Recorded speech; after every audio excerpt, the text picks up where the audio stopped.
નમસ્કાર મિત્રો, સ્વાગત છે તમારું અમારી ચેનલ પર. મિત્રો, આજે અમે લઈને આવી ગયા છીએ ગુજરાતની સાથે સાથે દેશ અને દુનિયાના એવા મહત્ત્વના અને મોટા સમાચાર જે તમારે જાણવા ખૂબ જ જરૂરી છે. તેથી વિડીયોમાં છેલ્લે સુધી બન્યા રહેજો.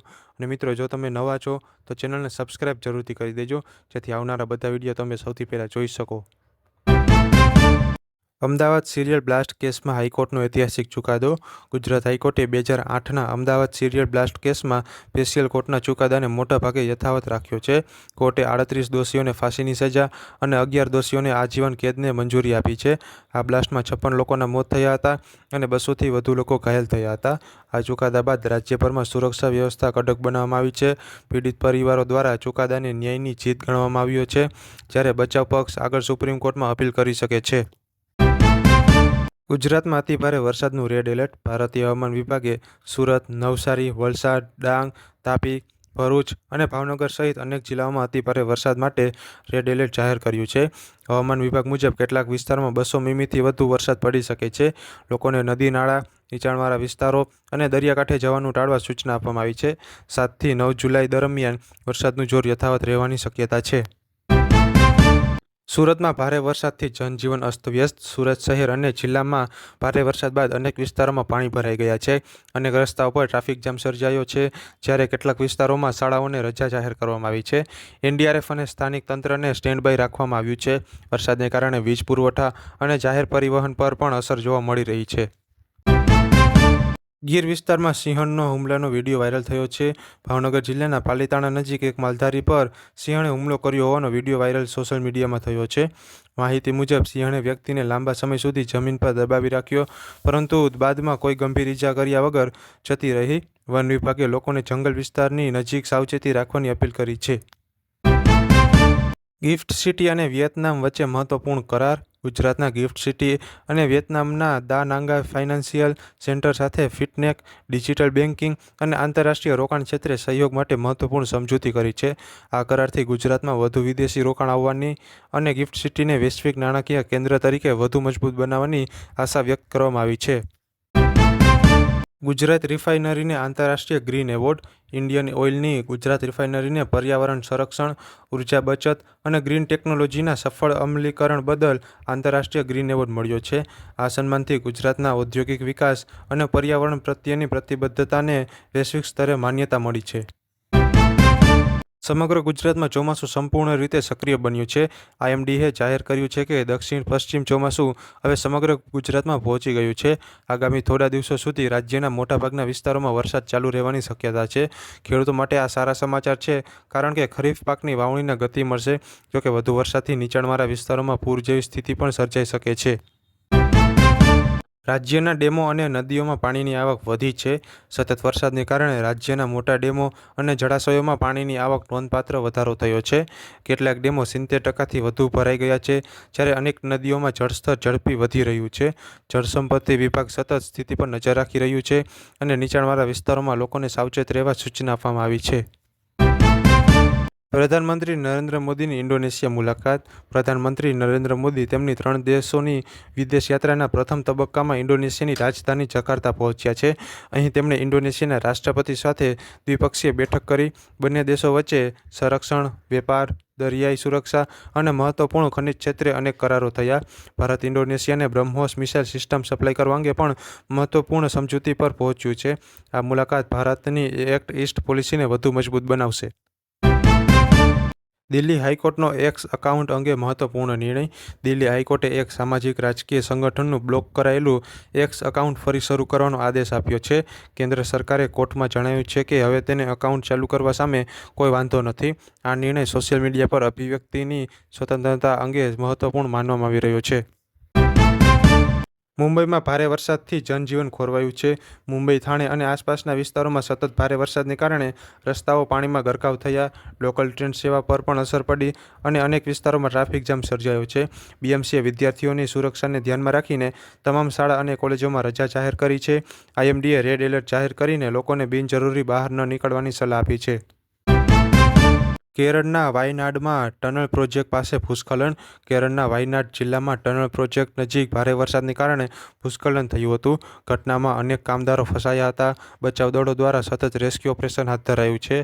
આ વિસ્તારમાં 2024ની વિનાશક દુર્ઘટના બાદ ફરી એક વખત ચર્ચામાં આવ્યો છે. અયોધ્યાનું રામ મંદિર દાન વિવાદમાં આવ્યું છે. રામ જન્મભૂમિ તીર્થક્ષેત્ર ટ્રસ્ટમાં દાન વ્યવસ્થાને લઈને થયેલા વિવાદ બાદ ટ્રસ્ટની મહત્વપૂર્ણ બેઠક યોજાઈ હતી. દાનની ગણતરી અને સુરક્ષા વ્યવસ્થા અંગે અનેક પ્રશ્નો ઊભા થયા છે.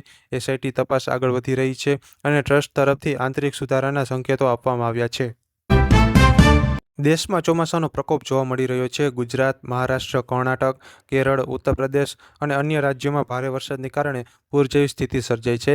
અનેક જગ્યાએ રસ્તાઓ બંધ થયા, ટ્રાફિક પ્રભાવિત થયો અને એનડીઆરએફ સહિતની ટીમોને તૈનાત કરવામાં આવી છે. હવામાન વિભાગે આગામી 24થી 48 કલાક સુધી સાવચેતી રાખવા અપીલ કરી છે. જમ્મુ કાશ્મીરમાં અચાનક પૂર અને ભૂસ્ખલન થયું છે. જમ્મુ કાશ્મીરના ડોડા અને કિશ્તવાડ વિસ્તારોમાં ભારે વરસાદ બાદ અચાનક પૂર અને ભૂસ્ખલનની ઘટનાઓ બની છે. NH-244 હાઈવે બીજા દિવસે પણ બંધ રહ્યો. અનેક મકાનોને નુકસાન થયું અને વાહન વ્યવહાર સંપૂર્ણપણે પ્રભાવિત થયું છે. બચાવ કામગીરી ચાલુ છે. દેશમાં સોનાના ભાવમાં વધારો જોવા મળી રહ્યો છે. આંતરરાષ્ટ્રીય બજારમાં અનિશ્ચિતતા અને રોકાણકારોની વધતી માંગને કારણે ભારતમાં સોનાના ભાવમાં વધારો નોંધાયો છે. આજે 24 કેરેટ સોનાનો ભાવ આશરે 14,526 પ્રતિ ગ્રામ સુધી પહોંચ્યો છે. નિષ્ણાતોનું માનવું છે કે વૈશ્વિક આર્થિક પરિસ્થિતિને કારણે આગામી દિવસોમાં ભાવમાં વધુ વધઘટ થઈ શકે છે. ભારત ઇંગ્લેન્ડ ટી-20 શ્રેણીનો ત્રીજો મુકાબલો. ભારત અને ઇંગ્લેન્ડ વચ્ચેની ટી-20 શ્રેણીની ત્રીજી મેચમાં ભારતે ટોસ જીતીને પ્રથમ બોલિંગ કરવાનો નિર્ણય લીધો છે. અગાઉની મેચોમાં ખરાબ પ્રદર્શન બાદ રવિ બિશ્નોઈને ટીમમાંથી બહાર રાખવામાં આવ્યા અને તેમની જગ્યાએ પ્રિન્સ યાદવને તક આપવામાં આવી છે. ક્રિકેટ પ્રેમીઓ માટે આ મેચ ખૂબ જ મહત્વપૂર્ણ માનવામાં આવી રહી છે. યુરોપમાં નાટો સમિટ પર વિશ્વની નજર. તુર્કીના અંકારામાં નાટો દેશોની મહત્વપૂર્ણ બેઠક શરૂ થઈ છે. સભ્ય દેશો રશિયા-યુક્રેન યુદ્ધ, યુરોપની સુરક્ષા અને સંયુક્ત સંરક્ષણ ખર્ચ વધારવા જેવા મુદ્દાઓ પર ચર્ચા કરી રહ્યા છે. અમેરિકા સહિતના દેશોએ એર ડિફેન્સ અને ડ્રોન સુરક્ષાને વધુ મજબૂત બનાવવાની જરૂરિયાત પર ભાર મૂક્યો છે. આ બેઠકના નિર્ણયો યુરોપની સુરક્ષા અને વૈશ્વિક રાજનીતિ પર મોટી અસર કરી શકે છે. અમેરિકા-ચીન વેપાર અને વૈશ્વિક અર્થવ્યવસ્થા પર ચિંતા. અમેરિકાના મે મહિનાના વેપાર ખાધમાં નોંધપાત્ર વધારો થયો છે. નિષ્ણાતોનું માનવું છે કે વધતી આયાત, ટેકનોલોજી ક્ષેત્રમાં માંગ અને વૈશ્વિક વેપાર નીતિઓને કારણે આ સ્થિતિ સર્જાઈ છે. તેની અસર વિશ્વના શેરબજાર, ડોલર અને આંતરરાષ્ટ્રીય વેપાર પર જોવા મળી શકે છે. 2026 ફિફા વર્લ્ડ કપમાં મોટા અપસેટ. ફિફા વર્લ્ડ કપ 2026માં બેલ્જિયમે અમેરિકાને 4-1થી હરાવીને ક્વાર્ટર ફાઇનલમાં સ્થાન મેળવ્યું છે. આ મેચ દરમિયાન રેફરિંગ અને કેટલાક નિર્ણયો અંગે ભારે વિવાદ થયો હતો. વિશ્વભરના ફૂટબોલ ચાહકોમાં આ મેચ ચર્ચાનો વિષય બની છે અને ફિફા પર પણ અનેક પ્રશ્નો ઉઠ્યા છે. ઈરાન. મધ્ય પૂર્વમાં તણાવ યથાવત. મધ્ય પૂર્વમાં તણાવ હજુ પણ ઊંચા સ્તરે છે. ઈરાન અને તેના પાડોશી વિસ્તારોમાં સુરક્ષા પરિસ્થિતિ ગંભીર છે, જ્યારે ગાઝા અને લેબનાનને લઈને પણ સંઘર્ષ ચાલુ છે. અનેક દેશો દ્વારા યુદ્ધ વિરામ અને રાજદ્વારી ઉકેલ માટે અપીલ કરવામાં આવી રહી છે. યુરોપમાં ગરમી અને જંગલની આગથી ચિંતા. યુરોપના અનેક દેશોમાં ભારે ગરમીની લહેર યથાવત છે. ઊંચા તાપમાનના કારણે જંગલોમાં આગની ઘટનાઓ વધી રહી છે અને કેટલાક વિસ્તારોમાં લોકોને સુરક્ષિત સ્થળે ખસેડવામાં આવ્યા છે. હવામાન વૈજ્ઞાનિકોએ આબોહવા પરિવર્તનની અસર વધુ સ્પષ્ટ બનતી હોવાનું જણાવ્યું છે. ચંદ્ર અને શનિનો અદ્ભુત ખગોળીય નજારો. 8 જુલાઈની રાત્રે ચંદ્ર અને શનિ ગ્રહ આકાશમાં એકબીજાની ખૂબ નજીક દેખાશે. આ ખગોળીય ઘટના ભારત સહિત વિશ્વના ઘણા દેશોમાં ખુલ્લી આંખે જોઈ શકાશે. ખગોળવિદોના જણાવ્યા મુજબ આ દ્રશ્ય ફોટોગ્રાફી અને ખગોળીય વિજ્ઞાનના રસિકો માટે ખાસ આકર્ષણનું કેન્દ્ર રહેશે. વૈશ્વિક એઆઈ અને સેમિકન્ડક્ટર ક્ષેત્રમાં રોકાણોમાં વધારો થયો છે. એઆઈ, ડેટા સેન્ટર અને સેમિકન્ડક્ટર ઉદ્યોગોમાં વિશ્વભરમાં મોટા પાયે રોકાણ થઈ રહ્યું છે. અમેરિકા, યુરોપ અને એશિયાના દેશો નવી ટેકનોલોજી અને ચિપ ઉત્પાદન વધારવા માટે અબજો ડોલરના પ્રોજેક્ટ શરૂ કરી રહ્યા છે. નિષ્ણાતોનું માનવું છે કે આગામી વર્ષોમાં આ ક્ષેત્ર વૈશ્વિક અર્થતંત્રનો મુખ્ય વિકાસ એન્જિન બનશે. વિશ્વભરમાં હવામાનની અતિશય પરિસ્થિતિ જોવા મળી રહી છે. વિશ્વના અનેક દેશોમાં ભારે વરસાદ, પૂર, ગરમીની લહેર અને અન્ય કુદરતી આફતોને કારણે જનજીવન પ્રભાવિત થયું છે. અનેક સરકારોએ રાહત અને બચાવ કામગીરી તેજ કરી છે. હવામાન નિષ્ણાતોનું કહેવું છે કે આ પ્રકારની અતિશય હવામાન ઘટનાઓ છેલ્લા કેટલાક વર્ષોમાં સતત વધી રહી છે અને લાંબા ગાળાની તૈયારીઓ જરૂરી બની છે. તો મિત્રો આ હતા આજના ગુજરાતની સાથે દેશ અને દુનિયાના ખૂબ જ મહત્ત્વના અને મોટા સમાચાર જે તમારે જાણવા ખૂબ જ જરૂરી હતા. તો મિત્રો જો તમને આ વિડીયો ગમ્યો હોય તો વિડીયોને લાઇક કરીને ચેનલને સબસ્ક્રાઈબ જરૂરથી કરી દેજો, જેથી આવનારા બધા વિડીયો તમે સૌથી પહેલાં જોઈ શકો. મળીએ મિત્રો આવા જ એક નવા વિડીયો સાથે. ત્યાં સુધી જય હિન્દ, જય ગરવી ગુજરાત.